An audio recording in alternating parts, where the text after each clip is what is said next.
We are live, brother. Folks, what is up? Welcome back to the Vol Talk podcast. You are here with my brother Austin, and you are here with myself, Blake, and we are here to talk all things volunteer sports. And folks, welcome back to the win column once again. Austin, man, we got a lot to get into. It wasn't the prettiest. We were hanging on to the edge of our seats, but we got the job done. And yet again, we're sitting in a position where we're a 43-yard field goal away from being undefeated, man. And so it's hard to be upset with that. But we got a lot to get into with this game. Yeah, I think we would all be happy with our record up until this point. If you told us preseason, because it's like, okay, we took care of business in the games we should have, and we dropped the Georgia game, whatever, close game. But the performance wasn't the best in certain areas. Now it was great in others and bad in other ways. So we'll get into all that. But overall, man, it's tough to know the ceiling of this team right now. I think it's tough Yep. to know the ceiling of this team. Um, my only hope, Blake, my hope right now is that we have yet to put together a complete performance on the season. And Right. if that game could happen to come next week, that would be fantastic.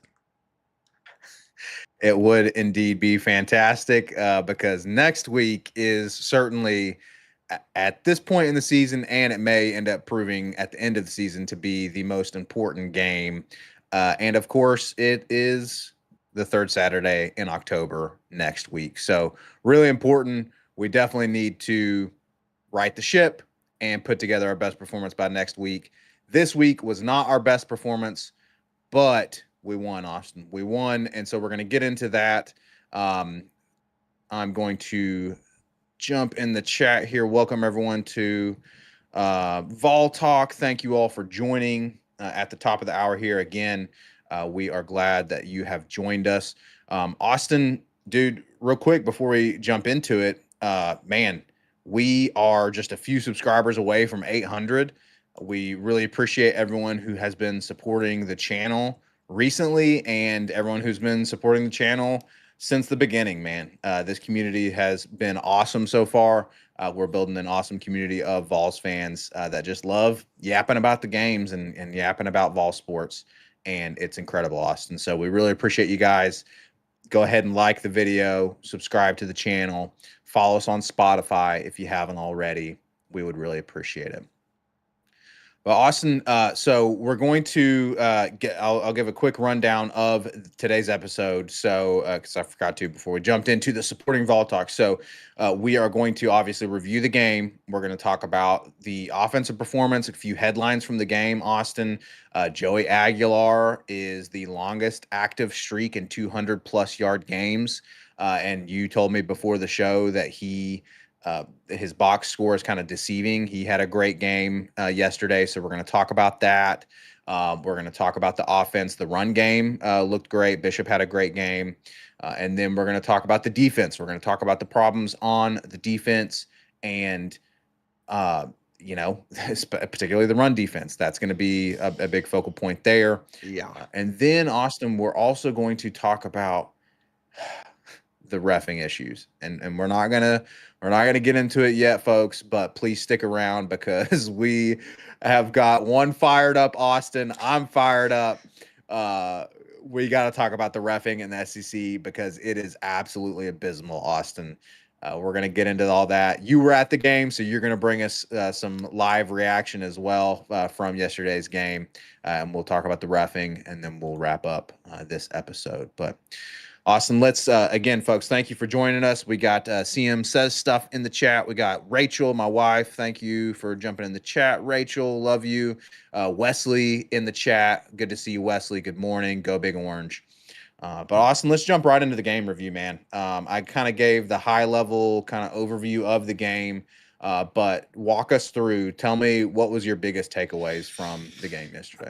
It was back and forth in the first half. Defense started off really poorly in the first half. Offense looked good at points. But then I'll jump ahead to the last drive, Blake, because we really got a decent lead in the in the fourth quarter. Beginning of the fourth quarter, we were up 34-17. It looked like the game was put away Arkansas goes on 2 straight touchdown drives to make it close. And so what did it come down to? It came down to Joey Aguilar having the ball in the last drive. We need a play. If they get a stop, they have 2 timeouts. If they get a stop, they have an opportunity to not only tie the game with a field goal, Blake, and take it to overtime, but win the game with a touchdown if we don't get a couple Yep. first downs. So we opened that drive with Joey Aguilar.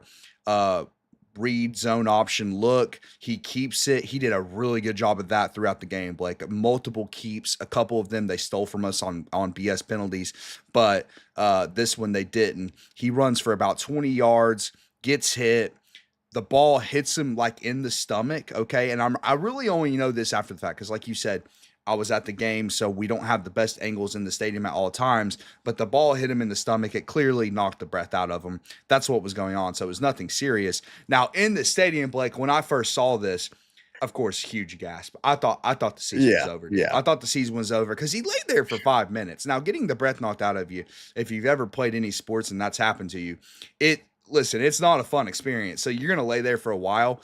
But I don't know if he fell on his like throwing shoulder or what happened. Like I don't know what happened at the time in the stadium. So I'm sitting here thinking, dude, I mean, like, my Lord, the season's done because without Joey Aguilar, I don't know where this team would be, man. Um, Thankfully, he was okay. Merklinger comes in for a play. Blake, he hands the ball off 4 yards, whatever. 2 minute warning, right? 2 minute warning. Joey comes back out. Thank goodness. The franchise guy, the only reason we're in the position we're in is back.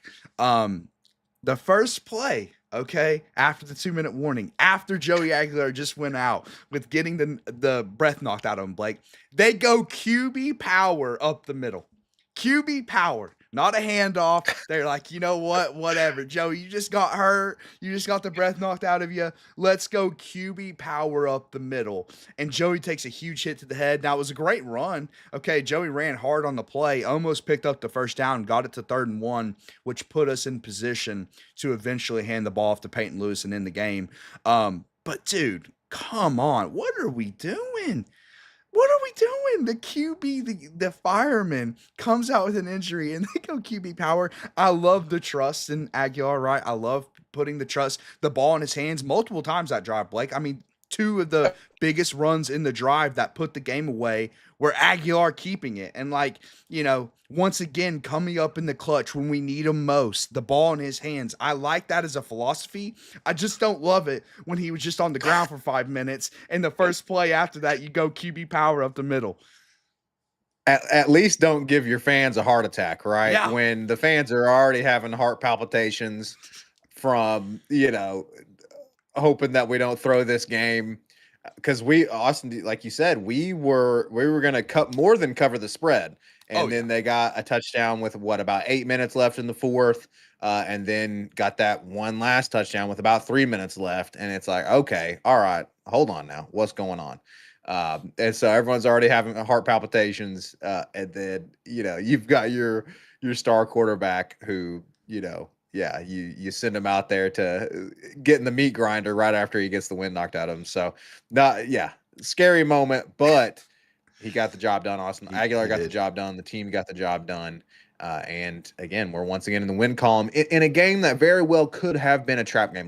We're about to get in. So Lynn's in the chat. He's talking about, hey, Dr. Austin, let's talk through the defense. Let's figure out what's up with this defense. And Ben's making a great point that Joey's the key to the season. Absolutely. But so we're going to get into the negatives. So we're going to get into the negatives of the defense, and we're going to get into kind of what went wrong. But let's be clear, Austin, from the outset, we're in the win column in a game that very well could have been a trap game with Arkansas, who is feisty. They just got the interim coach bump that we talked about in the preview.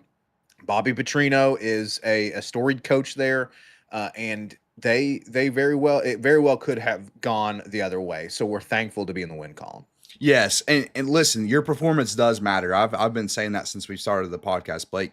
Your performance matters, and we haven't put together, even in wins, the best performances, complete performances. But there is a lot of positives from the performance, right? The reasons we won. Start with the quarterback, right? I mean, I just got done talking about how Joe is great in the clutch, but he was great the entire game, Blake. And again, this wasn't his sexiest box score. It wasn't the best box score. But it's deceiving. He had a dropped touchdown pass. Unfortunately, Chris Brazzell didn't have his best game. Aguilar, now it was going to be a tough catch, but Aguilar put it on Brazzell and he dropped it, which was a beautiful throw, by the way. I think it was one of his two big time throws from PFF. I could be wrong about that, but overall, speaking from a PFF perspective, he had a 90 PFF grade, 87.1 passing grade. Once again, a really good game. Blake, he finally had some turnover luck. I talked about turnover worthy plays a lot and how that includes plays that should be intercepted, but don't always.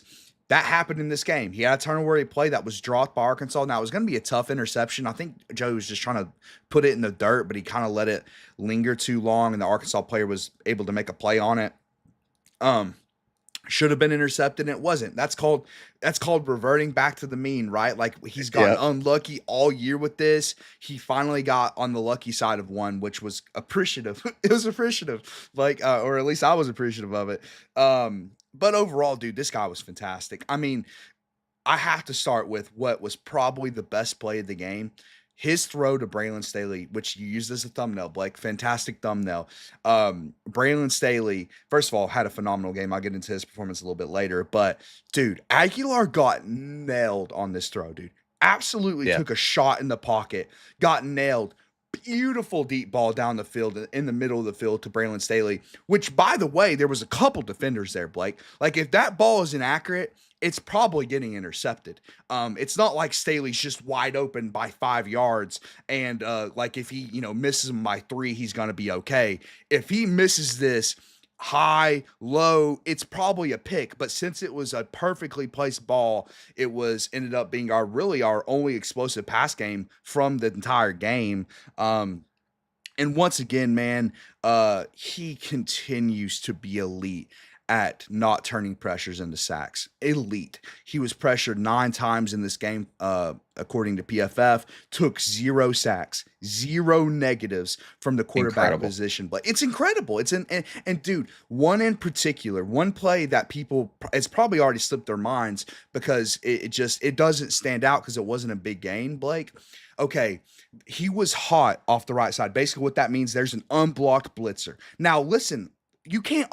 As an offensive line, you can't always block the unblocked blitzer, Blake. If you have 5 guys blocking and they send 6, you can't block the 6th guy. That's what was happening on this play. He was hot off the right side. Joey read it immediately, dude. Read it immediately. Immediately dumped it off to Star Thomas. Dude, there's NFL quarterbacks right now that don't know how to read that play. They don't know how to read a hot blitzer off the edge.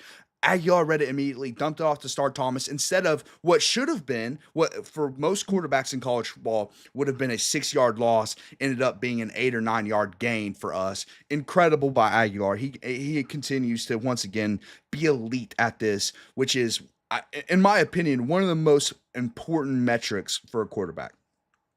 Yeah, and this nuance is exactly why I still firmly believe he should be more squarely in the Heisman talk, Austin, Yeah, because I so many agree, people dude. want to talk about, oh, well, it's his receivers, it's Heupel scheming people open as if like that should uh be a negative for a quarterback and that should be, like something that is held against him. Absolutely ludicrous stuff. But even in that scenario where, okay, he has all these big numbers, which we went through the stats, right? He was leading before the bye week. He was leading the SEC in passing yards. He was, tied. I might be getting it wrong for most touchdowns He was. in the SEC, and so the stats were there. And people are, okay, well, it's Heupel's scheme and blah blah blah. It's not him being a good quarterback. No, he's able to read plays like that, like you're talking about with this blitz. He's avoiding these sacks. He's showing that he is. Heisman is supposed to be the best player in college football, right? He's showing that he's the most valuable player to Tennessee right now, as some folks are saying in the chat. Ben, said it in the chat. He is absolutely the key to the season, and Yeah. he is why we are so much better on offense than we were last year. And he's showing that he's just a fantastic player in college football. So yeah, I love this nuance that you bring because it kind of dispels this myth that he's just like benefiting from Heupel's system. No, the Yes, guy is playing outside of his mind. So, he really but is. you mentioned Staley too. We got to give him love. He had a Yes. great game. Brazel was kind of absent a little bit. He only had one reception, I think. Brazel Hmm. one or two. But Staley really broke out in a big way.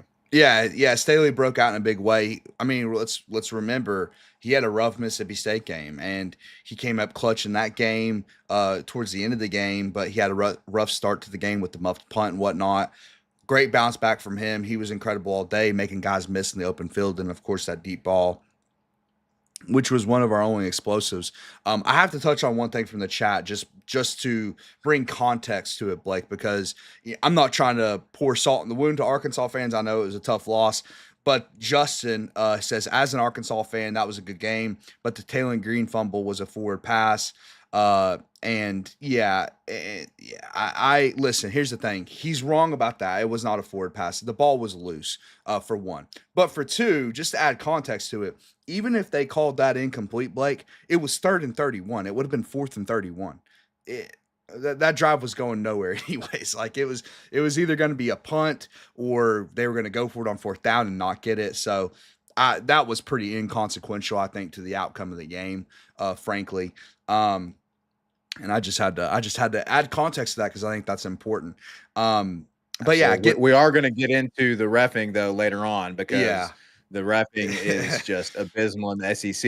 it was interesting. So hang on to that, Justin. But hey, look, we got past you guys. So Justin, now we can say good luck the rest of the season Yeah. because now we want you to win every game from here on out. Oh yeah, So yeah, make our resume look better. Um, More things offensively. Aguilar once again. I don't know if this would have been a completion, Blake, but early in the game, which actually it touches on another comment in the chat talking about how we didn't get a single point off turnovers, drove me absolutely insane. Especially the first one that we had in the first half when we had basically the ball at midfield and got 0 points out of it. Drove me bonkers because the game really could have gotten out of hand early if we would have capitalized on that drive. One of the reasons we didn't capitalize on this drive is this Mike Matthews play I'm alluding to, Blake, which is Joey throws a deep ball to Matthews, and for some reason he does like a little stutter step, even though I felt like he already had a step on the defender. Now it wasn't a lot of separation, but he really didn't need the stutter step. Like it looked like Matthews was just going to outrun him, so he kind of stopped on the route. So he wasn't able to get to the pass. That was a little frustrating. Outside of that, I think Mike Matthews had a pretty solid game. But it's once again that's a potential missed, explosive for Matthews. That's two in a row. Blake, you don't love to see that. And it's listen, it's not a perfect. It's going to be a tough catch, but to me, if he runs that route the way he should, Blake, and he doesn't stop on it, it might be a touchdown. And that's one of the missed opportunities that we had on our turnovers. So that was a little bit disappointing. And like you said, dude, Brazel was I would I wouldn't say he was a no show, but I mean the catch was in the end zone was going to be tough, Blake, but that cost us 7. That made us settle for 3 on that drive. Again, a beautifully placed ball from Aguilar. I will, in Brassel's defense, one of his targets should have been a defensive pass interference. Again, we'll get into it later. Would have kept that drive going for us, unfortunately, but it was once again stolen from us. But it's fine. It's not fine. I'm upset about it, and we have a whole segment on it later, so I'll save that energy for yeah, later. But yeah, you're but holding in the rage and until we then get to that point. and then Brazel, I think the first deep ball of the game, towards the end zone. I honestly I haven't seen the replay in the TV copy. I did watch a lot of the game on the TV copy. I didn't see this replay. I think Brazel just didn't see where the ball was. Like he was like looking where the ball was. It wasn't the best throw. It was probably going to be a pretty tough catch to make even if he had a chance to make it. But at the end of the day, I think he just kind of lost it. And I'm sure they were game planning around Brazel. I think he'll be fine. He's been fantastic most of the year. But it's nice, Blake, to know when Brazel has a down game, we have a guy like Staley that can step up, or Kitzelman as well. Kitzelman also stepped up in this game, made a couple nice plays, touchdown catch, third down conversions. So it's nice to know that this receiving core is one of the better ones we've had in a while at Tennessee. Exactly. We've got some depth. We've got weapons across the board that we can rely on. That's a fantastic point.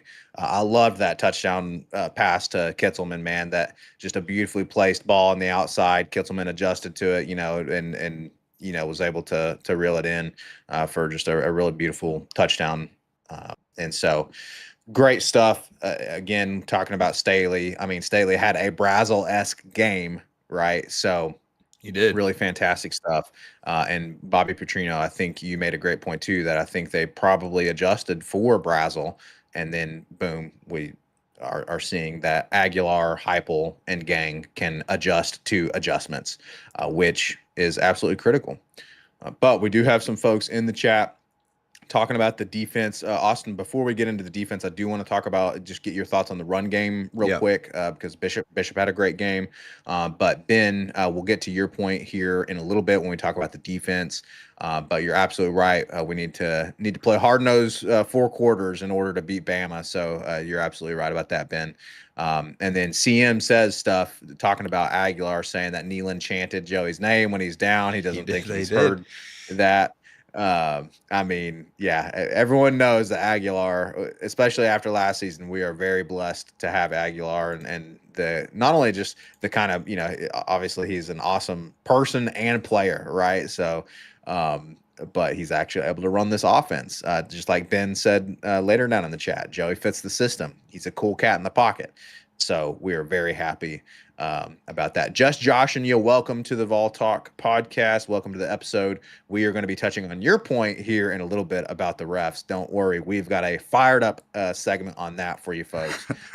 But yeah, Austin, let's talk about the run game. So it kind of seemed like Heupel and company made this might be an amateur analysis, but it seemed to me like for whatever reason they adjusted the game plan to rely a bit more on the ground game in this game. Bishop had a great game. I think it was 140 plus yards and a touchdown. Peyton Lewis punching in 2 more scores.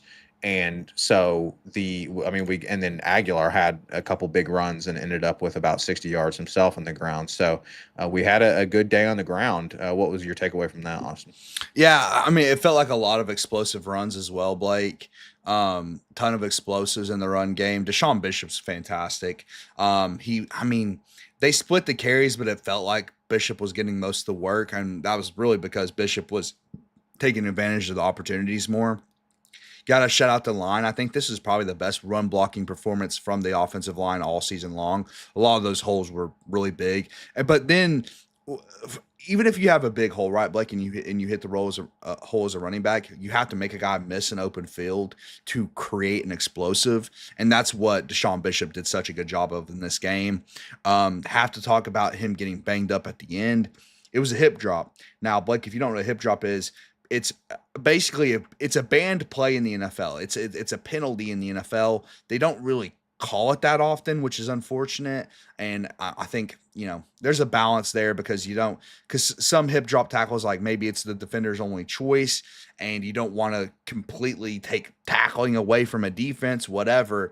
But this was a pretty egregious hip drop. It's not a penalty technically in college football, but it's considered a dirty play by most players, to be honest with you, because it's what leads to a lot of knee injuries. And Bishop was down for a good bit. I will say he got up and started walking around, looked good in the stadium. Heupel said after the fact that he doesn't think it's long-term, which thank goodness. I mean, Deshaun Bishop, I think overall has been at least the best runner of the football this year. And just really, really good, obviously, insane average. And I think going to your point about the game plan and the running the ball, Blake, I mean, when you're averaging 10 plus yards a carry, you have to go with what's working. Yeah. A lot of the times, and it's unfortunate. One of Deshaun Bishop's biggest runs, Blake, we didn't take advantage of, which I have to give Heupel credit for this. Some of the game management towards the end didn't love. That seems to be a theme the last this season, Blake. A couple late game management things that we don't love, but let's give Heupel credit where it's due. At least at the end of the half in this game, he was extremely aggressive. So Arkansas goes up 17-10. There's about, I think, 30 left on the clock around there. We go down and score pretty quickly. On the following defensive drive, we get a 3 and out, but Heupel's starting to call us timeouts. Like he's actually trying to get the ball back before the half with about a minute left, which, I like that. He did not do that against Mississippi State. I appreciate that when you realize, okay, you have Joey the Fireman Aguilar, like you can be aggressive in these late half situations, and he was aggressive. He called the timeout. Now he started with a run play. Now luckily the run play, Deshaun Bishop, was a big explosive, so we got down to like past midfield, but then a penalty ultimately killed that drive, which so some of the penalties were on us, and they killed some drives in this game. At least 2 drives I know of for sure that could have potentially been scoring drives were killed by penalties. Which, Blake, if you remember last year, that was a big discussion on Vol Talk last year. Was Yep. drives getting killed by penalties. That kind of reared its ugly head in this game. You know, some of that may have been on us. Some of that may have been on SEC officiating. But whatever. And Hype was asked about that about the game, and he gave a little smirk. So, yeah, it's interesting. But yeah, overall run game was fantastic, dude. I have to shout out Peyton Lewis too. You mentioned his 2 touchdowns. Blake, you'll love one of his touchdowns. One of his touchdowns was nuts. I didn't see this in the stadium. I had to see this after the fact. But he jumps like towards the end zone to score, right? He like Superman jumps towards the end zone, gets stopped, lands on his feet, and then drives into the end zone. Drives Never through. seen anything like that before in my life, dude. Like, how do you Superman jump on the goal line, land on your feet amongst all the chaos on the goal line, and then drive into the end zone, dude? Fantastic rushing touchdown from Peyton Lewis. Second effort into the end zone. I love it. I love Smash Mouth football. I love Smash Mouth rock running, and I love Smash Mouth defense. And so, man, yeah, good to see that kind of stuff for sure. Giving his all for Tennessee is huge.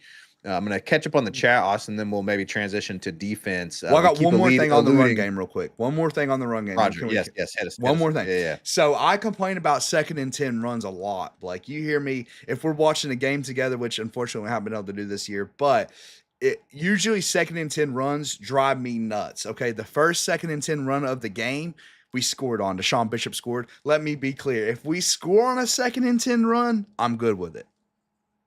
I'm good I'm with it. good with it. I'm good with it. Yeah. But most of the time, which towards the end of the game they start doing a lot of, I can't stand 2nd and 10 runs. Yeah. For good reason. That makes sense. But yeah, if it results in a touchdown, then okay, all is forgiven. Yeah. But some folks are chiming in on the run game here, so I'm going to catch up on chat. So Kevin asking about our defense being too aggressive. We're about to transition to defense, and I'd love to talk about that because Kevin, you're alluding to an interesting point with the defense, right? We're getting great plays, we're getting turnovers, and Yep. yet we're getting gashed at times. So what is it? We'll get into that here in a second. Wesley says the hip drop wasn't the only dirty play from Arkansas. Oh, I Ben know. says great. Oh, I know. We'll talk about it in the ref segment. Trust me. It'll probably be 15 minutes at least of me rambling about the officiating. Trust me. I know. I saw all the late hits that weren't called. Trust me. And then Ben says, great to see Bishop and Lewis have good running games. Star did not have as much juice yesterday. Yeah, and Ben, that's what's great about this stable of running backs is we are able to, hey, if Star doesn't have a great game, look at Bishop. He ran for almost 150 yards and a touchdown. So definitely love to see that. And just Josh says we don't need to go into prevent with 8 minutes left in the game, and Wesley agrees with that. So Austin, everyone's itching to talk I about the know. defense We got to talk about it. We got to talk all about it. fans are upset. And again, it's confusing in my mind because I'm seeing the sacks, I'm seeing the I turnovers, know, man. and we went, what was it, like 23, 24 minutes without letting them score a point? Yeah. Yes. And we scored 24 unanswered and so it's like, okay, the defense looks fantastic, but then we get gashed on a big run play, and then we allow them to score 14 unanswered, and I just talk us through it. I'm confused. Yeah, I'm confused by it too. I'll start with the positives, okay, and then we'll get into the negatives. Okay. The pass rush on this team is phenomenal. We have like Yep. it is elite. Okay. Taylon Green, a guy Yep. who's able to evade. He probably evade. We had 5 sacks on the game. He probably evaded six, Blake. That's Yeah. Taylon Green's game. He's really good at that. It's really tough to tackle him in open space. A lot of our guys took bad angles, but for the most part, we got him down. We got him down several times throughout the game. Shout out Jordan Ross, man, what a game and what a player. Jordan Ross needs I think he needs even more reps. They've already started to amp him up. They're starting to see what we've been seeing, Blake. They're like, man, Jordan Ross is like making a ton of big plays and has been really an elite pass rusher. He had a play in this game. Speaking of one of the turnovers that we had, Blake, he forces the fumble. First of all, he's maybe the only guy that could track down Taylon Green the entire game. He's the only guy that I saw on a boot action play where Taylon's booting out. That was able to take the correct angle and had the athleticism to get Taylon Green down. Not only did he have the athleticism getting down, Blake, he forced the fumble. Okay, then it looked like Ross, kind of thought the play was over. Maybe he was about to do a sack celebration. And then he realized the ball's on the ground. The ball's loose. He literally mitts it with one hand, like Jadeveon Clowney-esque against Michigan, Blake. Mitts it with one hand, picks it up, and then proceeds to break like 5 tackles running it back. Yeah. Now he only ended up getting like 5-6 yards out of it, but it's like, dude, with how he ran on that play, dude, shoot, get him in a running back, give him a little carry or something. Like he showed a lot of athleticism on that play. And then again, the rest of the pass rush, really, the pass rush was the only positive to me from the defense in this game, Blake. It was really the only positive in my mind. And then just, ability to force fumbles and whatnot, which we forced them all. Okay. When we're talking about, and we haven't seen it, listen, it's a ghost town with Arkansas fans. We saw a ton of them on the preview show, Blake. It's an absolute ghost town today with Arkansas fans. Kind of expect that. That happens a lot on our channel when we do previews. Shout out to Justin earlier in the chat for exactly actually jumping in. Yeah, exactly. shout out to Justin. Exactly. We welcome all chatters. So Yes. welcome Arkansas fans if you're brave enough to be here. It was a good game. Congrats on a good game. Shout out to Justin in the chat if you're still For showing here. up. But For showing yeah, up. otherwise it's a ghost town. It's a ghost town. But my point is that like don't make the narrative we blew this game. Don't make it. Okay, listen. You can say some people think Arkansas played better yesterday. I actually disagree because look at the 4 fumbles that happened, Blake. These were all forced turnovers. They were all forced turnovers. And when a turnover is forced, you have to credit the defense for making the play. Okay, you have to credit the defense. That's just how this works. And if it's a muffed punt, guess what? That's an unforced error. That's an unforced error. None of that happened. These were not fluky fumbles. Now, listen, can we have 4 forced fumbles a game? No, I don't think we're going to keep that pace up. But you have to give us credit for making the play on the ball, which honestly we've had a knack for all year. So maybe we can keep it up, like, to be honest with you. But anyways, getting back to some of the good plays, Hobbs was back, Blake. We saw his presence felt immediately. He was getting interior pressure.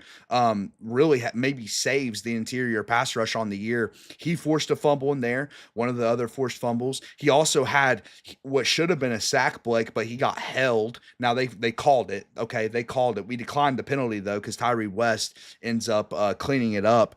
But honestly, I give Hobbs more credit for that. He was the first player there on the sack. So.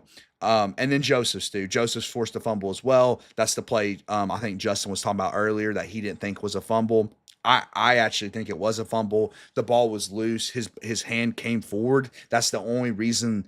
Like if the ball's loose in your hand and in your hand, the momentum brings the ball forward, it's still a fumble, Blake. So give Joseph's credit. So that's where it ends, right? That's where it ends. That's the positives. And then we get into the negatives, which was, I mean, dude, you could have drove a semi through some of the holes that were made on Saturday. I mean, it was just like gashing holes. Once again, more of what we saw against Mississippi State, Blake. I mean, and even Georgia and even Syracuse at times. Like, really, everyone's been able to run the ball on us, which is pretty concerning. Like, it hasn't gotten better. If anything, it's gotten worse. It's gotten worse. The only thing I'll give us credit for, I think we stifled Taylor Green in the run game a bit. Now I know he scored that touchdown on the first drive of the game with the run play, but we stifled him a bit in the run game. Outside of that, dude, we couldn't bring their backs down, and the holes were just gaping. Yeah, if I'm not mistaken, I think Aguilar actually ended up with more rushing yards than Taylor Green did, or at least comparable. I think he was only a few yards. It was definitely comparable. So that's good to see that we were able to, because that's a big problem that we had last year against Arkansas. Like you said, that's where Taylor Green shines, and so good to see that. But yeah, dude, they were breaking off big runs. Yes. And now again, we did overall end up having more rushing yards than them, as a totality, team versus team. But I mean, we just can't keep doing this on defense, allowing these huge gaping holes. And so let's talk about some, points that folks in the chat were talking about, with like Kevin, asking about, hey, are we blasting past targets? Are we playing too aggressive? I mean, what is it that we are going for these big plays, the sacks? We're coming off the edge, we're looking for turnovers, and therefore players are not focusing on fundamentals and wrapping up. We're leaving the middle of the field open. I mean, what's going on? What do you think it is? So I actually agree with Kevin's second point more, which is when we were up by 17, we took the foot off the gas on defense, which cost us massively. We thought the game was put away, and when the refs screw you out of a couple first downs on offense, then all of a sudden, like, the game just slows down and Arkansas scores quickly because you're playing this zone defense and just giving up wide open catches in the middle of the field. They're able to come back. So this is, again, kind of going back to your point earlier, like, this is why the defense is so frustrating. Towards the end of the first half, right? I'll start from there. This is the drive chart for Arkansas after their second to last drive of the first half. They go punt, and then into half they kneel it, and then fumble, turnover on downs, punt, fumble. Okay. And I know one of the fumbles in there, they were actually driving on that drive, and it's when Farouk and Ross makes a huge hit on the back, and then Farouk comes in with his head. Perfectly placed tackle. Put your head on the football, forces the forced fumble. I get they were moving the ball in that drive. For the most part, though, Blake, in the middle of the game, they could not move the football. And I have a couple of reasons why I think that was the case. One, we were playing aggressive at that point. We're getting after the quarterback and causing negative plays. But for two, Blake, if you can get a lead as this Tennessee team, right? If you can get a lead, and I said this in the previous show, right when we got a decently sized lead, two-score lead on Arkansas, what did they have to do? They had to just start relying on the pass, and they couldn't just run it right down our throats. They couldn't afford to run the ball at that point. They had to play quicker. And when we forced them to play quicker and we were aggressive, that led to negatives for Arkansas in a massive way, mostly through sacking Taylor Green. The problem was when we got up by three scores, they changed the defensive philosophy completely. They changed it completely. They started playing very soft zone coverage. Don't give up a big explosive play. Well, Blake, if you give up three 20-yard pass completions, all of a sudden they've scored a touchdown. And that's exactly what happened on basically two straight drives, man. It was incredibly frustrating. And this comes back to game management, Blake. It was a poorly managed way. You have to keep your foot on the gas, man. You have to. Like, they don't, Right. this coaching staff, I think the worst thing that they do is understanding the flow of the game and where we're at in the game. Like, they take their foot off the gas when they don't need to, whether it's against Georgia, you're up 8 and you decide to not go for it after that, or excuse me, you're up 5 and you decided to settle for 3 instead of putting your foot on the gas. Then that's, remember, the 3 straight runs that probably cost us that game, or at least one of the big things. And then Mississippi State at the end of the game when they settled for overtime, essentially, Blake, or at the end of the half, And then in this game where it's like, dude, you're up by 17, but there's still 13 minutes left. And if you give two quick scoring drives, all of a sudden you have 3 minutes left on the clock. Arkansas has two timeouts, and it's a 3-point ball game, man. And you're relying on your offense at that point. Thank goodness we have the fireman. He got the job done. But you're relying on your offense at that point. You have to go in this game, or else the defense is likely Arkansas is getting the ball back, and they're honestly probably going to at least give up the game tying field goal, if not lose the game. Like, there's so many little coaching decisions on offense and defense that led to that taking place.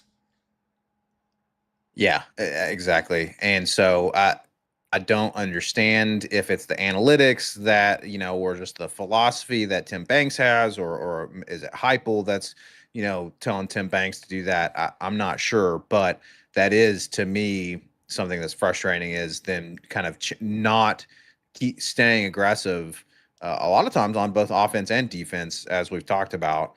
But Austin, we've got some chats kind of popping off here. Everyone's wanting to talk about this defense because everyone understands that we've got to figure out this defense if we want to win in Bryant-Denny next week. No doubt. But someone made a great point. Let me find it. I want to say it's yes. So something that we want to talk about. Go Big Damn Orange. Welcome into the episode. He says, I don't understand how they let them convert every third down. Yep.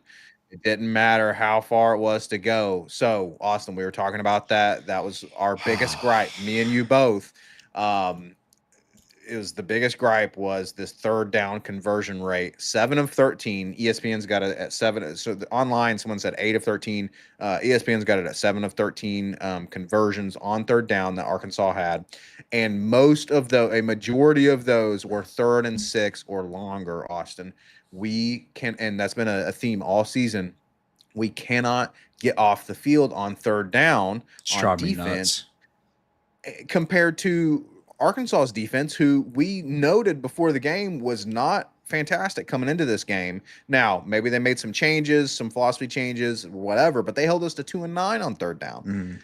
Yeah. 7 of 13 on third down. I mean, it's infuriating. It was infuriating, dude, and it was a great point in the chat, because that is the biggest issue right now with this defense, is not getting off the field. And dude, even when teams don't get it on third down, we've seen in the Georgia game, we've saw in this game, they go for it on fourth and get it. Now listen, a 4th and 1 quarterback sneak to start the game, I'm not too mad about giving that up. That's a very hard play to defend.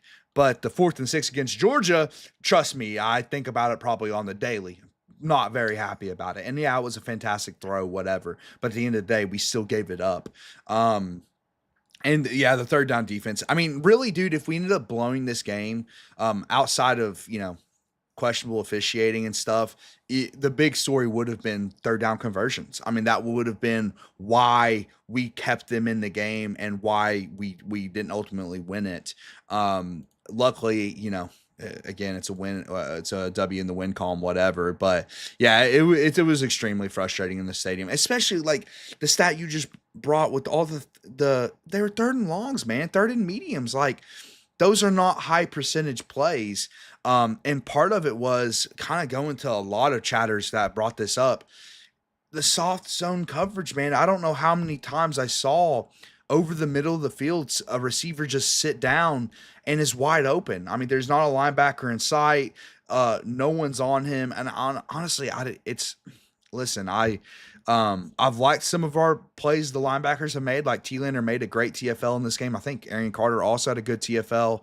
But dude, I don't know. I think they're the weakness of the defense. Okay. And people might disagree with that. I think the safeties are also not great, but I think the linebackers in general are one of the weaknesses of this defense, Blake, because to me, a linebacker is supposed to be the guy in the middle of the field, Blake, covering these guys sitting in this zone defense, and they're just nowhere to be found. Now, you can argue, and I agree with the chat saying this, I'm pretty sure chatters have brought this up, how the game plan didn't seem great. It didn't. I don't get how some games Tim Banks is in this basically man coverage. I mean, that was the Georgia game. I mean, we ran majority man coverage in the Georgia game, and that was the game plan. And there were times where it really wasn't working all that well, and we didn't adjust. Well, in this Arkansas game, and I get you have to have a spy on Taylor Green, but you're in this zone defense, and especially late in the game, hey, it's not working. Like, let's adjust. Let's make a change, and change up what we're doing. And in fairness, I don't think the players executed that well either. This was probably our worst coverage game. Like, this is the first game I'm coming away thinking like the coverage just wasn't very good. Colton Hood made a couple plays. I love that guy. He made a play in the run game and a pass breakup in the game. But overall, on a down-to-down basis, Ty Redmond and Colton Hood weren't the best, which again goes back to the unfortunate thing, Blake, that Jermod McCoy is still out. Like, I think Jermod McCoy comes back in this defense and it's going to change things. But unfortunately, he's still out right now. Hopefully he is available for next week. We are hoping that he is available for the biggest game of the season, without a doubt, so far. And potentially, in hindsight, it'll still be the biggest game, is the trip that we've got to Bryant-Denny. You're talking about the secondary, that gets to Wesley's point in the chat, talking about Banks playing so off of the receivers, playing that zone coverage. And Ben in the chat talking about kind of what you were talking about, Austin, with these linebackers. And I think they're kind of related in terms of, some folks are talking about the secondary. You were talking about the secondary and things like that. And then we're talking about the run defense. And really the linebackers, man, the middle of the field, they just don't seem to be I don't know. It definitely seems like it's the weak part of the defense. Is it?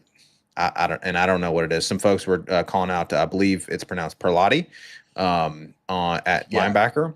They liked seeing him. He needs to play. He had awesome. What did you think of him? He needs to play more. Let me just say, he needs to play more. He brought some much needed athleticism to the linebacker room. I'll just leave it at that. Much needed athleticism to the linebacker room that has been glaringly missing at times. And listen, like I say, the nuanced take in my opinion is the linebackers have made plays this year, but when you're seeing these just wide open holes that these backs have been having this year against us, a lot of that is a linebacker not filling a gap. Where you see these wide open tight ends in the middle of the field, a lot of that is a linebacker not being there in zone coverage. Like, that's what it is. So it's been immensely frustrating. And Blake, I told you this even going back to the offseason. When you're looking at the 2026 recruiting class for Tennessee, what's the position group that stands out? They recruited a lot of linebacker, brother. They brought a lot of linebacker. We have the #1 composite linebacker class this year, and it's for a reason. They think, okay, there's a hole on this roster. Okay, that's what they're recruiting it, man. That's what they're telling us, and I don't know why it's been the case now. We've gotten unlucky with injuries in the past, like with Peely last year, because he was playing really well until he got hurt, and Arian Carter has been solid overall. I don't think he's as good as some fans make him out to be, but he's been solid. But overall, man, under the Heupel, administration, if you will, the linebacker play hasn't been the best, which, Blake, as a historical guy, that is not the standard for Tennessee. By the way, speaking of the standard for Tennessee, Blake, listen, and there was some good plays. I went through the good plays. Eric Berry was in attendance yesterday, by the way. Eric freaking Berry. They're honoring him for being in a Hall of Fame. Some of y'all should be embarrassed with playing like that in front of Eric Berry. I'm just saying. And listen, I'm not trying to call out any specific player, but seriously, like, when a legend like that's in attendance and you were playing like you were playing, that's interesting. That's the legacy you're carrying on in front of Eric Berry. You've let that kind of play fly in the presence of the GOAT, the great Eric Berry. It's just unbelievable. Backflip Spaghetti in the chat says, howdy boys, talking about Perlotti has the speed that was needed. Welcome, Backflip Spaghetti, good to have you back. And Jeremy Thornton in the chat here, welcome Jeremy. Tennessee can have a sack on first down and a sack on second down, and it'd be third down and 20, and they'll give up a first down. Exactly. Yeah. That's the frustrating part of this defense. He's not even wrong. He's not even making that up. The first drive of the game, the first play is a sack, and they still ended up scoring on that drive. So, yeah, it's again the back and forth of this defense, the the Dr. Jekyll and Mr. Hyde back and forth of the defense I is just know. frustrating. So, folks, continuing to chat here, guys. We thank you for joining the conversation. Welcome. We want to continue the conversation, so please let us know your thoughts in the chat. Chat with fellow Vols fans as well. And real quick, please, if you're joining us and you haven't already, please like the video and then subscribe if you haven't already subscribed. Austin, and then Ben here saying linebackers are a big part of poor defense. Yeah, so it's Yes. linebacker play definitely needs to improve. So Austin, what else on defense before? Because I'm itching to get to this referee segment because man, we got a lot to talk about on the referee segment. We'll probably drop a clip of this segment as well. But so folks, stick around for that. It's going to be a fiery one. But any other thoughts, Austin, on the game, the defense, coaching, anything like that? Yeah, man. I mean, I think we touched on a lot from the game. And I don't know, dude. I don't This performance worries me because after the Mississippi State performance and we had all the defensive touchdowns and the turnovers, which, that's been a big part of our defense. We have forced a lot of turnovers this year. That's great. But after this performance, man, it's worrying now. It's worrying. It's like it's something that I think it's just going to be a theme this year. We're going to get run on, right? That's just going to be a theme this season. And I think the Tim Banks criticism is fair. I think Tim Banks has done a lot of good things here, but specifically, the last couple of game plans they've been spotty, man. They've been spotty. Especially coming off 2 weeks to prepare off the bye week, Blake. That's another frustrating part of this. Coming off the bye week, and that was kind of a theme last year. Coming off the bye week against Arkansas, and the game plan wasn't great. But that was mostly our quarterback running out of bounds. But anyway, just take a little shot there when I can. But yeah, dude. And I think, just from a positive perspective, I still think there's a lot of good things about this defense. I think the coverage unit can be good. I mean, especially if Jermon McCoy plays this year. And I would ask, even those people aren't probably watching, but I would ask people to stop speculating if Jamal just going to shut it down this year. I think Jamal's trying to get back. I think he is trying to get back. He tore his ACL in January. Like if he came back right now, it would be a pretty quick turnaround. So I think he's trying to work his way back. I think we're all hoping and praying that he comes back next week. I think he will immediately fix the coverage unit and just elevate it. I wouldn't even say fix it because they've been good most of the year, but elevate it once he comes back. And then once again, the pass rush, man. Jordan Ross, breakout year. He's a phenomenal player. And I think it needs to be him and Joshua Josephs because Joshua Josephs is an absolute superstar, man. He's like, I think, I don't know, close to top 10 in pass rush grade on the year from PFF, and that's all of college football. He's an absolute superstar. Having those guys off the edge is huge. Caleb Herring making plays, Hobbs being back is huge as well. It's the run defense and then the inconsistent coverage unit, man, on this defense as well. But offensively, in this game, I think it was, we're again refereeing, which we're going to get into, and shooting ourselves in the foot a little bit. But I think overall the offense was still pretty good. Yeah, we won the game, and the offense did well. Run game, Aguilar did well. Defense has some bright spots, just the inconsistency.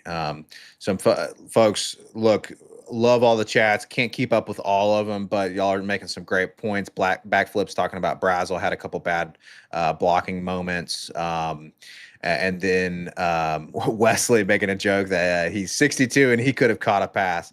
Yeah, Wesley, hey, so we talk sometimes on this podcast about, hey, when we're muffing punts, shoot, is Austin going to have to get out there and return some punts? Who knows? But I do want to end, Austin, on the game review before we get into the reffing, with Backflip's point about Heupel's post-game speech. So I did watch his locker room speech after the win. And I like that we celebrate. It's a win, so you got to celebrate. It's an SEC win. You got to celebrate it. Heupel did, though, he did harp on, hey, this wasn't our best game.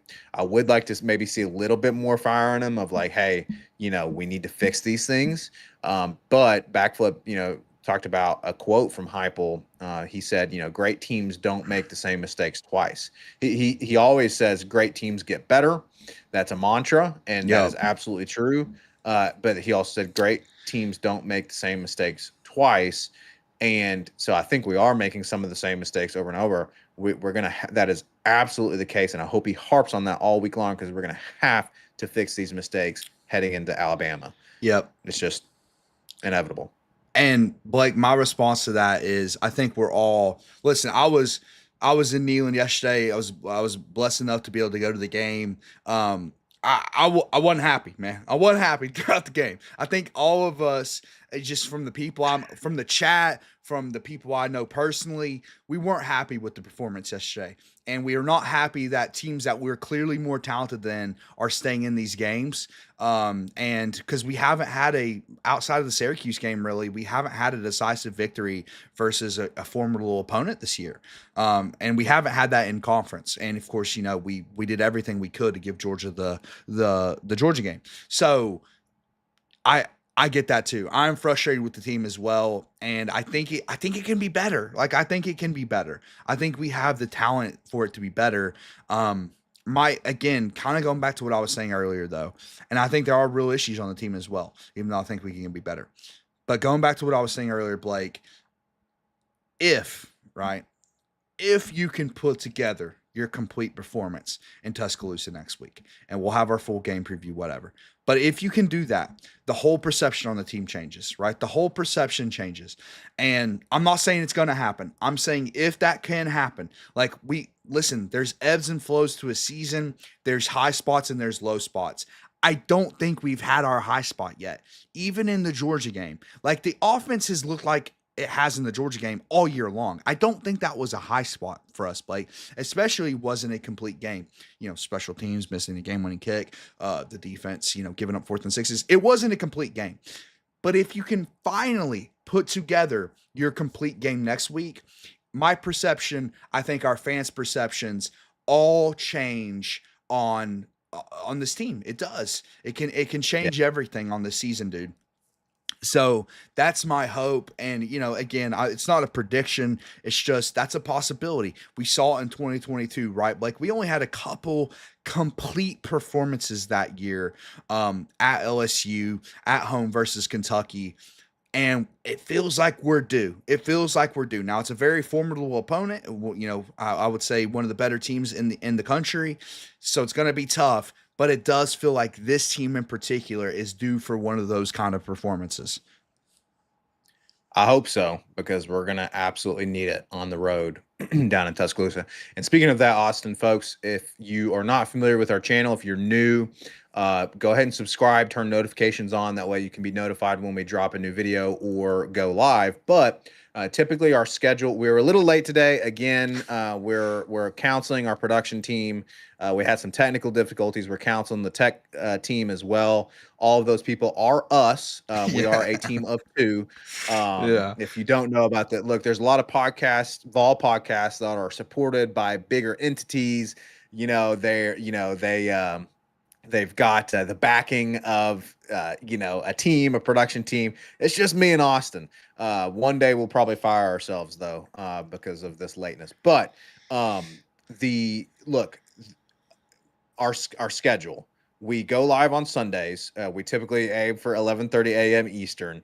So that's our schedule for Sundays. And then on Tuesdays, we do a game preview. So we will be previewing the Alabama game coming up this Tuesday. We'll drop a premiered episode. So it'll be a recorded video, but it will premiere live. Y'all will be able to chat and all that good stuff. So please join us for that Alabama preview. And Austin, we'll talk at the end of this episode about a potential upcoming change to our schedule for the season once the playoff rankings start dropping. That's exciting, Austin, because man, looking forward to those shows, reacting to the playoff rankings. But Austin, let's We're starting to boil over here. The chat's starting to boil over. I'm starting to boil over. Let's get into the SEC officiating. Into the officiating. Austin, when I tell you that it is at this point, the evidence is mounting to the point where I don't know how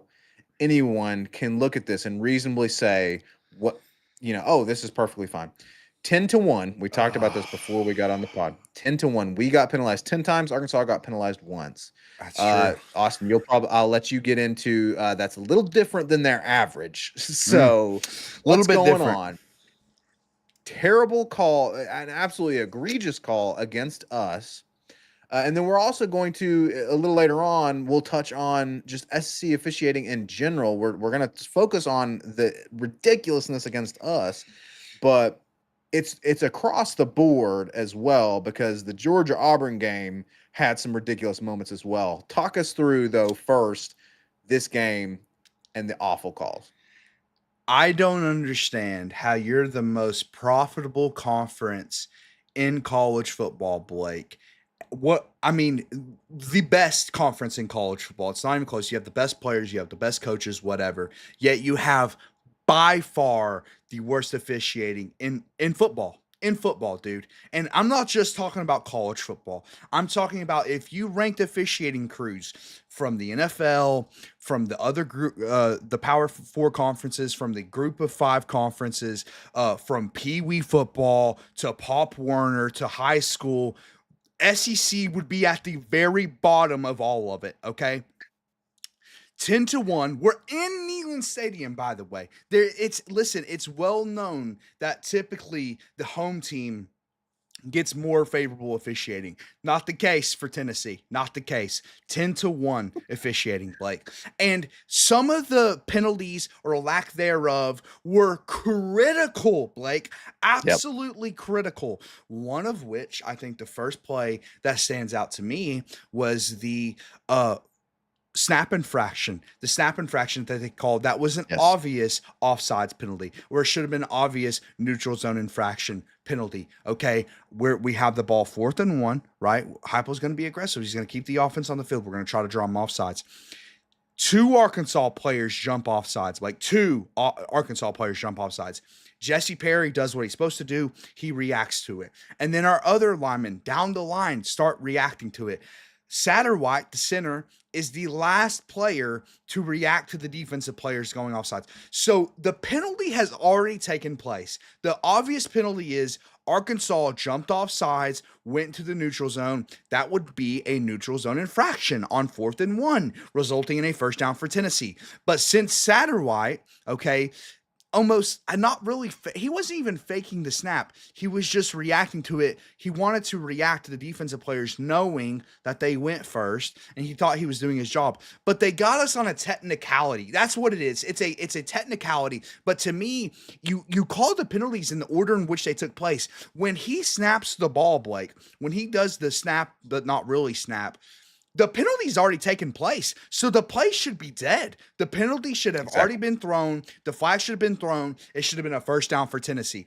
Blake, I told you before the show, I was in the stadium, and Blake, once this happened, I couldn't focus on the game. I kept talking about the snap infraction, the what should have been a neutral zone infraction that they completely screwed us from. They completely screwed us in this play, man, and I couldn't get my mind off of it. I'm like, this could cost us the football game. In a critical moment, it could cost us the football game. Rewind, right? Like, rewind to the first quarter. I counted at least 3 plays that Arkansas was eligible for late hits. At least 3. And now one of them was like, it was the Aguilar run out of bounds. Now listen, people were like, well, he was still in the field to play. And I agree with you. However, my response, and I'm not saying this one was like kind of ticky-tacky, whatever, but Aguilar's giving himself up out of bounds, and the Arkansas player pushes him, which leads to Aguilar getting his head hit into like the Arkansas equipment. Let me just say this. Let me just say this, Blake, because I'm not saying that should be a penalty. But let me ask you a question. Had that happened to Gunnar Stockton for Georgia, do you think they throw the flag?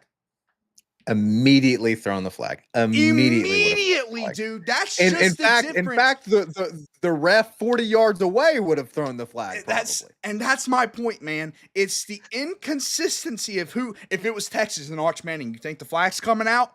Yeah, the Absolutely. flag's getting thrown. There's gonna be three, dude. The official's gonna go help Arch Manning up off the ground, dude. Are you kidding me? That is the difference. That is the discrepancy in SEC officiating right now, man. They favor certain teams. They just do, man. We're just gonna call it like it is. Auburn, Georgia proved it. Auburn got screwed out of a football game. They just did, 1000%. and we're gonna get into it. But we gotta continue from this game, Blake, because it didn't stop. It didn't stop for some reason. The officials hate Josh Heupel. They just do, man. They just do. And like you said, the evidence is mounting. I hate talking about officiating. Go look at our old reviews, man. How often have I complained about officiating, man? I try not to bring it up because listen, you got to go win on the grass. I understand that Yep. philosophy, but they stole a touchdown against us against Mississippi State, man. They stole a touchdown from us. They took it off the board, and multiple times in this drive or in this game against Arkansas, they stopped offensive drives from continuing.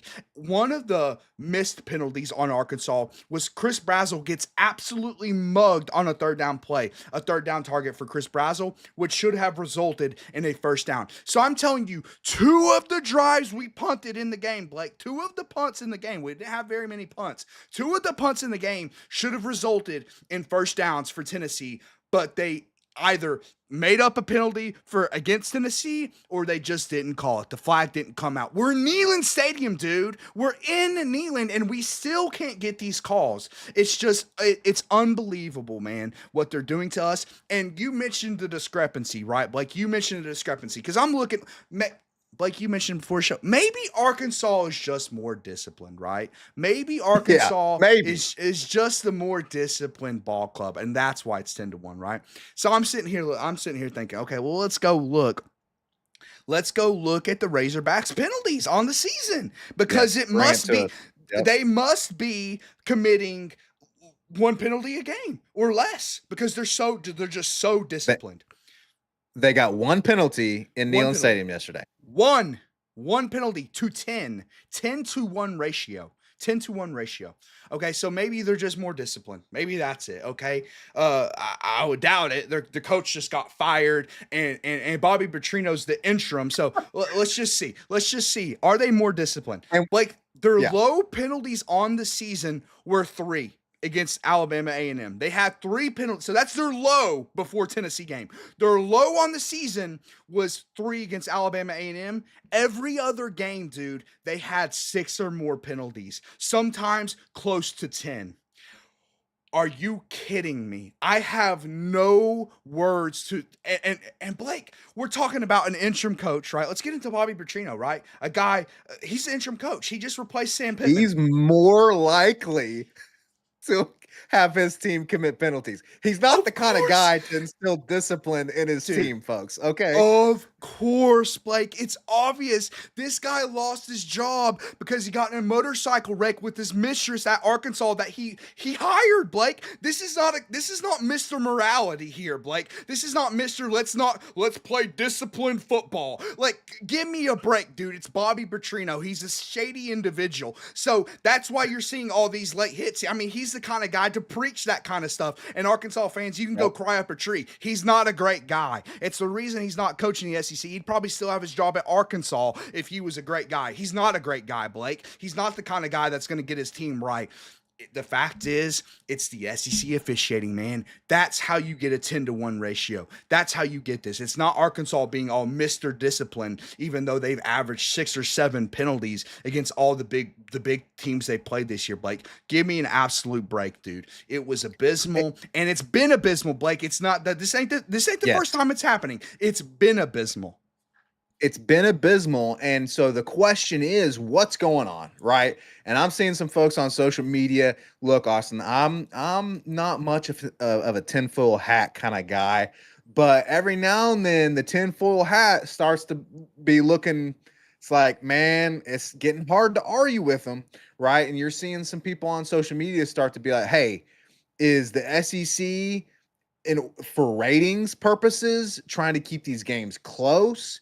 Are they, like you said, favoring certain brands because it brings in more revenue? Now, Tennessee, I mean, we bring in a lot of views. So, it's like you don't get a bigger brand than Tennessee. Okay, we consistently have games that have some of the highest ratings in football, in sports. Okay, but do you have these SC officials and the high Sankey and all these people in this SC who are trying to keep these games close in order to improve your ratings, improve your revenue, right? Because apparently the amount of money they're making already isn't enough. You gotta, get a little bit.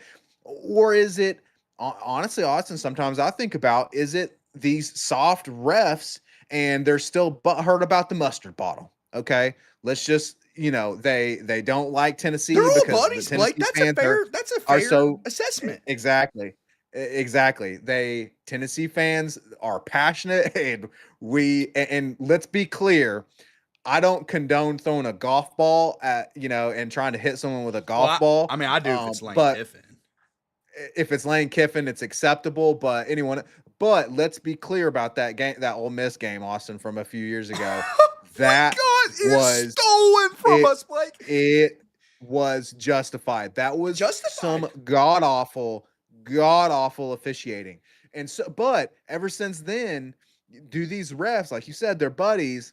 Do they know Tennessee is like that, and so now they're butthurt, they're soft, and so they continually call these games against us? Because again, look at the objective evidence. How do you look at that Mississippi State game and look at that offensive PI call against Chris Brazzell and you say, oh yeah, that's reasonable. And then Yeah. you look at this game and you say, Arkansas on the road in Neyland Stadium with a new coaching staff, and they committed one penalty to Tennessee's 10. Give me a Just break, be reasonable man. for a second. Give Just me a be break. real for a second.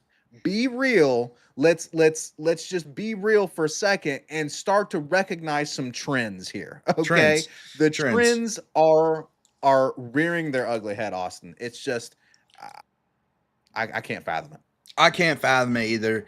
And I think it's a combination. You asked like why it's happening, why they would benefit from it. You talked about close games. You talked about teams that bring in revenue.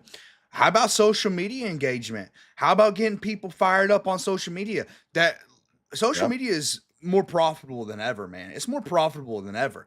And guess who? Guess who's the loudest fan base on social media, Blake? Give me an answer to that. By a long shot. That would be Vols By a Twitter. long shot, Vol Twitter is known as the most obnoxious fan base on social media. It's just a fact.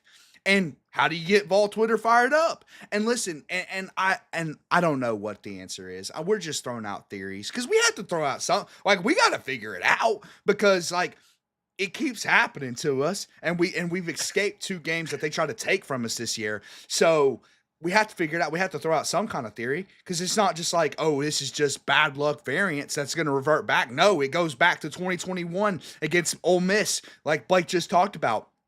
It goes back a long time. This isn't a new occurrence. And so yeah, man, it's just why would it happen? I don't know. Like maybe it is, and I think part of it, and maybe this is a transition to Auburn, Georgia, Blake, is there's no question that they protect certain schools, man. There's just no question in my mind. Listen, I think they know the SEC right now under the current format is not guaranteed a certain amount of playoff spots. Now they want to change the playoff format so bad so that they are guaranteed a certain amount, but they're not guaranteed a certain amount right now. And who's one of your most likely contenders for a national championship? In their eyes, even though this is probably the worst Georgia team in 5 years, one of them is Georgia. Okay, so they play this game at Jordan Hare, Blake, at Auburn. It's a trend, man. It's a freaking trend. These refs are going at these stadiums and they don't give a crap. They have a clear bias to a certain team. Georgia's on the road and Auburn got screwed out of this game, man. Absolutely screwed out of this game. Blake, a 10-point swing before the end of the half took place directly on officiating, dude. Directly on officiating. Yep. Okay. Auburn has what should have been touchdown called not touchdown, led to a turnover. Okay. So that's 7 points stolen from Auburn, dude. We're talking about like a lot of time with officiating, you're talking about, oh, holding calls, missed holding calls, whatever. We're talking about, again, Actual going back to points the on the Mississippi board. State game. Going back to the Mississippi State game, Blake. 7 points straight up stolen from a team. Do you know how impactful that is? Like, we're talking about 7 points versus no points. And then, by the way, on that drive, when Auburn turns it over at the 1 yard line, even though it should have been a touchdown, Georgia goes on a drive that led to mostly just penalties, dude. They literally drive down to get in chip shot Yeah. field goal It's range like with 85 yards of penalties, wasn't it? just penalties, dude. That's all it was. It was literally just penalties. Yeah. Unbelievable. Unbelievable. They steal 10 points from Auburn to keep Georgia in this ball game. Because if Georgia goes down 3 scores, let's be real, man. The game's probably over. The game's probably over. But the momentum shifts, which is all based on officiating, man. It doesn't shift because Georgia's the better team. It doesn't shift because Kirby's the better coach. It shifts because the officiating, man. And the SEC has a legitimate reason to do this, Blake. We're talking about money, man. We're talking about revenue. They have a very legitimate reason to do this. And I don't know, maybe the officials just it's like, Blake, there's 2 options, okay? It's 2 options. You're either rigging it for money so that you get more playoff teams, or your officials are horrendous, are terrible, and need to lose their jobs. That's the 2 options, Blake. There's not a third option here. It's not a third option. Either you need to hire full-time officials, okay, and actually get people in there that know how to do the job, or you're straight up trying to keep a playoff contender in the playoff race for more revenue, because the more playoff teams you have, the more money you make, Blake. And let's be real, folks. I know everyone in our chat knows this. I know everyone who might watch this video later knows this. Our Spotify listeners know this. Look, if you don't think that people in positions of power in these college football conferences aren't capable of being corrupt to want to make more money, we all know they are. We all know they are. Okay. It is not a crazy thing to say, hey, a person who has that kind of power wants to get more money. It's not a crazy thing. And the evidence is mounting. And it's just, I want to touch on the excellent point you just made about, hey, because our chat made this point a couple episodes ago, talking about how, hey, these refs, actually, I'm sorry, it was a comment. It was a comment on one of our videos. And someone's like, hey, that's the thing, is they're not a quote unquote professional crew because they're not full-time refs. They have to have other jobs to make money. Now, as far as I understand, they're still getting paid like a livable handsomely wage. They're still getting paid handsomely to work a weekend, and work a couple days a week. Okay, so let's be real and be like, okay, you're doing okay for yourself. But Austin, to your point, the SEC has the money. The SEC has Are the you money. kidding me? Pay whatever you got to pay to have refs that are actually good at their job. And then the question becomes, you have the money to do it, you have the ability to do it, to make them full-time, pay them 6 figures if you got to, okay? Pay them 6 figures to work a third of the year and have the most cush dream job of all time, okay? Do it to have a professional crew. But if you're not doing it, why? Is it because you're actually happy with the results of the officiating, because it's done exactly how you want it to? Why are they not mic'd up, Blake? Why are they not mic'd up? We talked about Why this are a they couple weeks not ago. mic'd up? Exactly. Yes. Is it because you don't want them mic'd up? Is it because you're a little bit worried about what will be said? Like, if you're going to have the most terrible officiating crew in football, then you at least need to start being transparent, man. At the very least. Yeah. And I'm telling you, these little notes after the game, bro, the fans aren't having it, dog. The fans aren't having it, bro. We don't care about your little apology letter. Well, okay, this is the second apology letter you're going to have to write to the University of Auburn this year. Do you see the problem with that? Do you see a problem with that? The little apology letters aren't cutting it. You're going to have to get better at your job. As simple as that. You're going to have to get better at your job. because it's changing the outcome of football games. It's Correct. and thankfully for us, against Mississippi State, against Arkansas, thankfully it didn't change the outcome. However, it does impact our resume because, like you talked about, performance Yeah, it matters, does. and these fools who are making the decisions on the rankings, even the playoff committee, they're going to look at a box score and they're going to say, oh, well, that was a really close game against Arkansas, at home. What's going on, Tennessee? Well, no, actually it was not that close. And these refs are creating these situations, and so yeah, be transparent. Look, if everything's all hunky dory, if you're 100% behind the product that you're putting on the field with these officials, then Yeah. be transparent. Be at Be least at the transparent. very least be transparent. Wesley in the chat just said refs in the FCC are paid 3 to 5K per game. I haven't looked that up. If that number is true, then it is a livable. It's not a handsome wage, but it is a livable wage to be a part-time employee. My thing is you're nickel and diamond, man. You're nickel and diamond, bro. Pay up. Pay up. We need better officials. We need them full time. And I'm talking about year round. In the off season, I want you diving into the tape and learning, okay, this is how we screwed up. Let's not screw up again. Quit nickeling and diamond, dude. You are the second most profitable conference in the world when it comes to the sport of football. You need to start acting like it. You need to start acting like it. Because, man, I mean, it's going to get to the point where fans stop watching. Okay, if a team feels like, or excuse me, if a fan feels like a the game is out of their team's control, whether they're the better team or not, Blake, and they feel like it's rigged, whether they're right or not. Okay, whether they are right or they are not right. They are going to stop watching if they feel that way. And maybe it's just because they're bad at their job. Okay.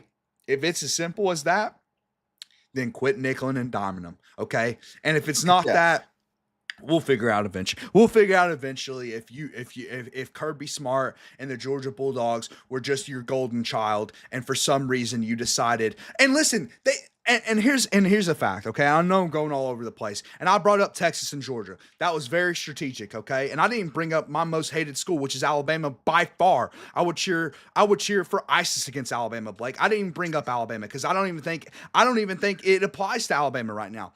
Georgia and Texas are the two teams I brought up. Okay, let's say they're not rigging officiating for Texas. They rigged their schedule. Go compare Oklahoma and Texas' schedules heading in the SEC. Do it. I encourage everyone right now, go look at those schedules, the difference of difficulty in those schedules, Blake.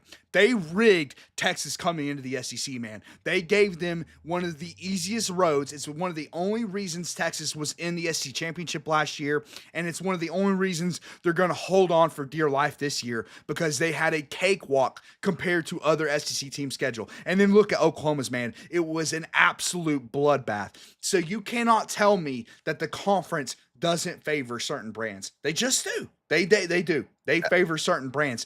So would you put it past the conference for favoring them with officiating? Because I wouldn't. I wouldn't put it Of past them. course. Well, like if they're doing Exactly. it with scheduling, surely they'll do it with officiating. And maybe it's certain coaches too, Austin, because one last thing I'll say on the Auburn Georgia game is this controversy with Kirby Smart calling a timeout and then saying that he was clapping. Oh, Now here's the deal. So he oh, called a time for folks who didn't see, he called a timeout, and then there was some confusion on the broadcast. People thought that he was saying, no, I wasn't calling a timeout. I was clapping. And then they didn't charge them for a timeout. And then they just reset the clock and let him have a do-over. Now, here's the deal, Austin. People are yeah. saying that he was calling a timeout, but he was saying that Auburn was clapping, the Auburn defense was clapping, which is illegal and should be a penalty. Here's the deal. If that's the case, then either you should have thrown the flag on Auburn, or you should have charged Georgia still for their timeout, because he clearly called a timeout, but they just gave him the timeout back and then they just let him redo it. Austin, It's crazy. when, when does that happen in Uh, football, that you just get a do-over? When does that happen that you just get a do-over? Oh, when roll the you're clock Kirby back, do it Smart, over. when you're Kirby Takes these Smart in back. Georgia, they get Are it. you kidding me? It's Blake. And here's the thing: go look at the video. No Auburn player clapped. No Auburn player clapped. They Yeah, didn't. I looked at that. Yeah, They didn't exactly. clap. It didn't happen. He made it up, and it's like, I it's blatant. I mean, dude, like, and how do you feel as an Auburn? And you know what's messed up? They might have cost Hugh Freeze his job. They might have got a Yeah, man fired because and dude, and that's another thing. You don't know the interpersonal relationships between these guys. I won't go down a rabbit hole, but the point is at the end of the day, man, the Georgia Auburn game was blatant.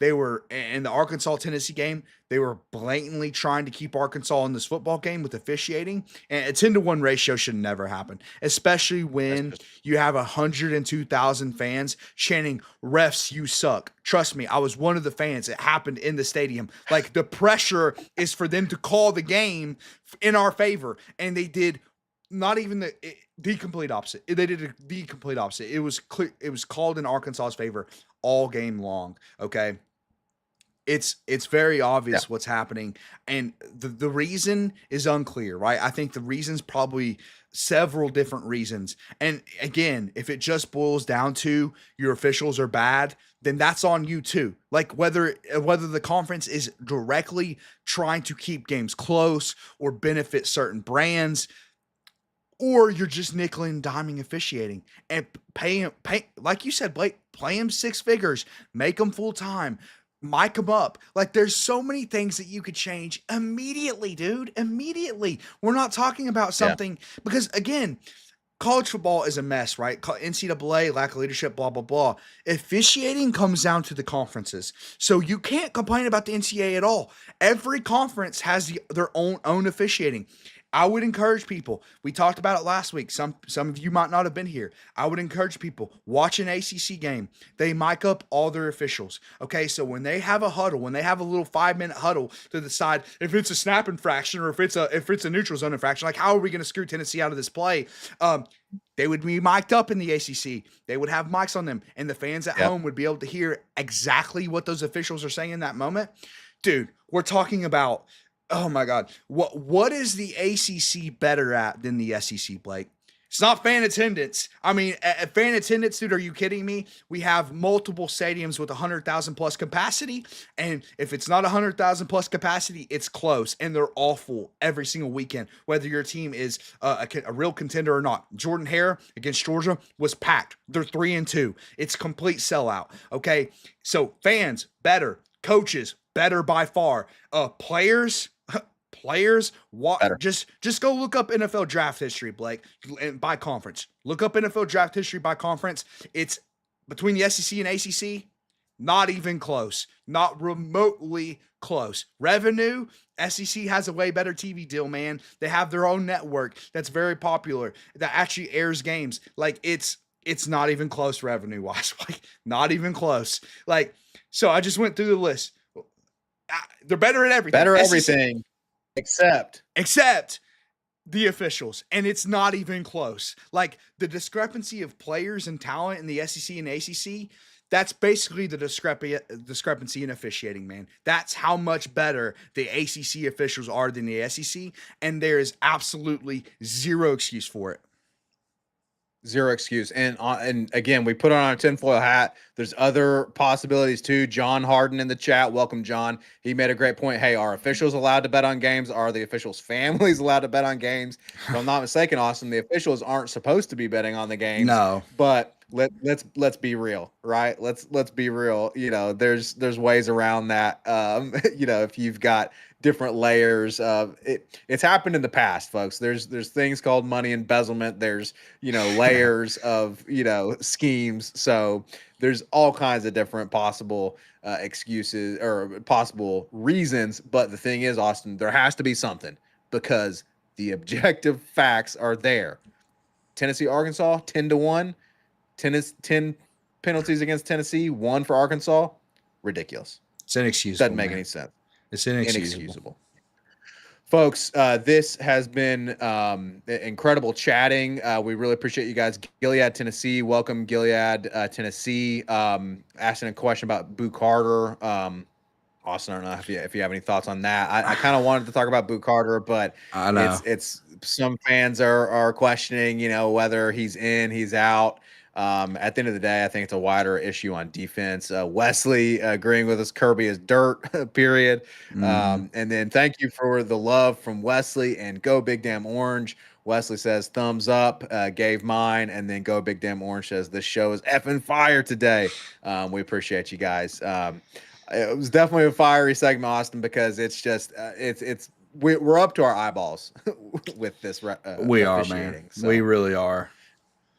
yeah, Yeah, so I'll uh, shout out the chatters as well. Thank you all for chatting.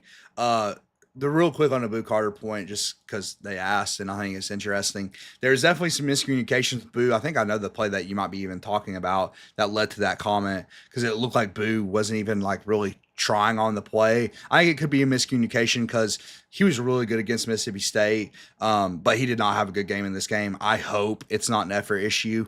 And we'll know, like, as the season goes, Blake, if it's an effort issue or if it was just like a bad game because, players have bad games. But if it is looking ahead, like he doesn't want to be on this team anymore. And, Boo has the history. That's why fans are asking the question, Blake, right? He has the history of, interesting situations like with the offseason thing. But I hope it was just a bad performance instead of, an effort thing. And I think we'll figure that out in the coming weeks. yeah, I hope so. We're gonna need all of the effort that he can give us. We're gonna need everyone to give their all for Tennessee next week against Alabama, the other red team. Third Saturday in October, one of the most storied rivalries in the SEC, one of the most storied rivalries in college football. It is a rivalry again, folks, and we want to get the monkey off our back. We want to beat Alabama in Bryant Denny. Uh, it's it needs to happen. It's going to be critical to our season. We are going to preview the Alabama game coming up on Tuesday. We will drop that episode around 8 p.m. Eastern on Tuesday, the preview of the Alabama game. So definitely make sure to be there for that. It will be a live premiere, which means it'll be pre-recorded, but you'll be able to live chat with fellow fans. And you should get a notification that it will be premiering again at 8 p.m. Eastern on Tuesday. Shout out to Matt SS in the chat. Good stuff today, guys. Austin, any final word? Any final word on today's episode? No, man, I appreciate everybody watching. It was a great show.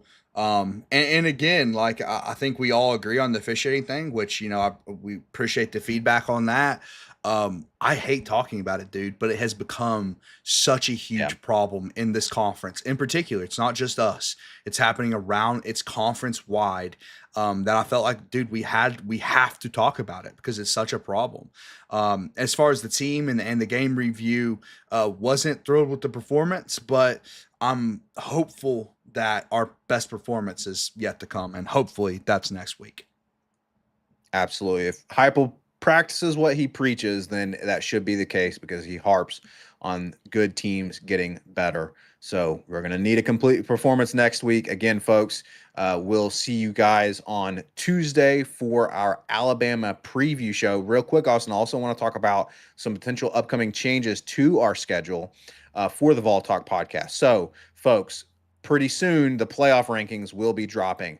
Last year, before our channel kind of hit its explosive growth, which we really appreciate you all for, we can't thank you all enough. It's all thanks to you guys. But before a lot of you all knew about our channel, we would do live reaction shows to the playoff rankings dropping on Tuesday nights, Austin.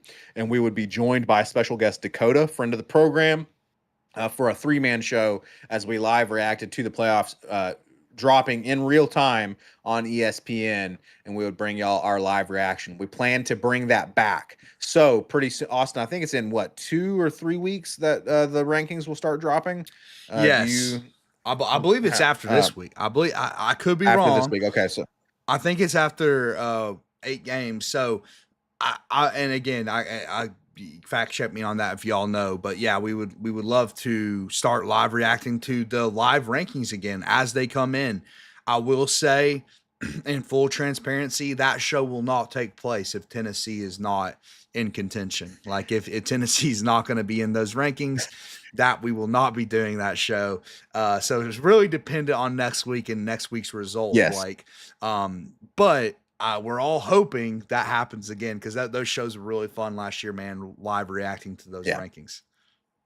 They are a lot of fun, and so and we can, even if we lose to Alabama, we can work our way back into contention absolutely with a win against Oklahoma, winning out. Basically, we're going to have to win out if that's the case. So, as Austin said, for the weeks that we will be in contention for a playoff spot, we will live react to those playoff rankings dropping, and so that would occur on Tuesday nights around the same time that our current episodes drop. If and when that does happen, we will move our preview shows to Wednesday evening. We will drop those preview shows as a live premiere on Wednesday evenings. So, just a heads up on our schedule. We'll continue to keep our game reviews on Sundays around 11:30 a.m. Eastern, but we will shift that midweek, those midweek shows if those playoff shows happen. So, stick around for that, folks. Subscribe if you haven't already. Give the video a like. If you're listening after the fact, drop us in the comments. Let us know what you think about this refereeing. Let us know what you think about this officiating. Tell us, are we on the mark? Are we off the mark? Give us your thoughts. Let us know. In fact, Austin, drop us a comment and let us know what your tinfoil hat theory is on why the officiating Why does is it so suck so awful. bad? Why does it suck Why so does it bad?